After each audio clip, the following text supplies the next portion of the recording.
বগুড়াতে এটা first introduce হয়েছে যে পরিবেশ বান্ধব ব্যানার ফেস্টুন। তো একটা সময় এটা গুঁড়ো গুঁড়ো হয়ে পড়ে যায়। এটি ভুট্টার আঁশ থেকে তৈরি। It is not plastic. বগুড়ায় তারেক রহমানের নির্বাচনী প্রচারণায় এর আগে আমরা দেখেছি পরিবেশ বান্ধব লিফলেট, এবার আমরা দেখছি পরিবেশ বান্ধব ফেস্টুন। পরিবেশ বান্ধব ফেস্টুনে নির্বাচনী প্রচারণার ফলে পরিবেশের ওপর কোনো নেতিবাচক প্রভাব পড়ছে না, যাকে সাধারণ মানুষ সাধুবাদ জানিয়েছে। আমরা কথা বলবো তাদের সাথে যারা পরিবেশ বান্ধব ফেস্টুন দিয়ে নির্বাচনী প্রচারণা চালাচ্ছেন। আমাদের দেশে একজন বিজ্ঞানী আছেন, ওনার নাম মাহবুব সুমন। শাল বৃক্ষ নামের একটি প্রতিষ্ঠানে সে কর্ণধার। সে কিছু ব্যতিক্রমী জিনিস নিয়ে বাংলাদেশে কাজ করছেন। তো ওনার উদ্ভাবিত এই ম্যাটেরিয়ালের নাম হচ্ছে পলকা ফ্লেক্স।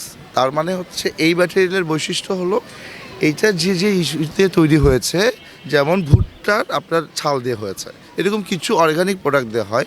আমরা কোনো কিছু ব্যবহার করার পর সেগুলোকে ছুঁড়ে ফেলে দিই, সেটা প্লাস্টিকের হয়, যেটা অবশ্যই পরিবেশ বান্ধব নয়।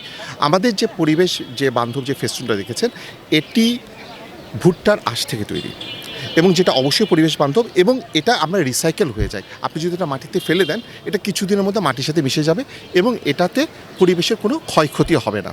এটা বেসিক্যালি ধরেন আপনি কোনো জায়গায় প্রিন্ট করার পর যখন আপনি ইনস্টল করলেন, এটা ম্যাক্সিমাম 20 ডেজ এটা ঠিক থাকে। এরপরে ধীরে ধীরে এর যে ময়েশ্চারগুলো ছাড়তে থাকে, তো একটা সময় এটা গুঁড়ো গুঁড়ো হয়ে পড়ে যায়। কিন্তু এটা মাটিতে মিশতে সর্বোচ্চ 7 মাস সময় নিতে পারে। বাট 7 মাস হলেও আমরা এক্স্যাক্ট ফিগারটাই বলছি, এই তো কোনো দূষণ করছে না, কারণ এটা প্লাস্টিক না। আমাদেরকে মনে রাখতে হবে দিস ইজ নট প্লাস্টিক।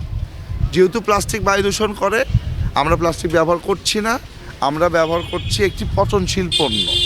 তার মানে আমাদের সবাইকে উদ্বুদ্ধ হতে হবে এই ধরনের প্রোডাক্ট ব্যবহার করার ক্ষেত্রে।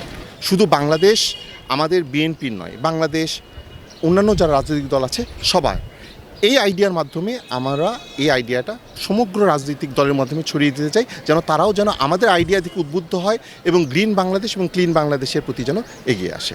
বগুড়াতে এটা ফার্স্ট ইন্ট্রোডিউস হয়েছে যে পরিবেশ বান্ধব ব্যানার ফেস্টুন।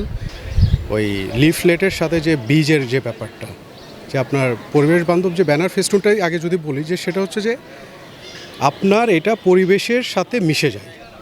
যে একটা জিনিস কি হয়, যে প্লাস্টিক কি হয়, যে প্লাস্টিক আপনি যদি নষ্ট করেন, মানে ধরেন যখন ফেলে দেবেন আপনি, প্লাস্টিক কিন্তু এটা মাটির সাথে মিশে না, প্লাস্টিক রয়েই যায় এবং এটা অনেক ক্ষতি করে, শরীরের ক্ষতি করে, পরিবেশের ক্ষতি করে, অনেক কিছু। কিন্তু আপনি যদি দেখেন যে আমরা যে ব্যানার ফেস্টুন পলকা ফ্লেক্স যেটা আমরা বলতেছি, এটা পিওরলি এনভায়রনমেন্টাল ফ্রেন্ডলি।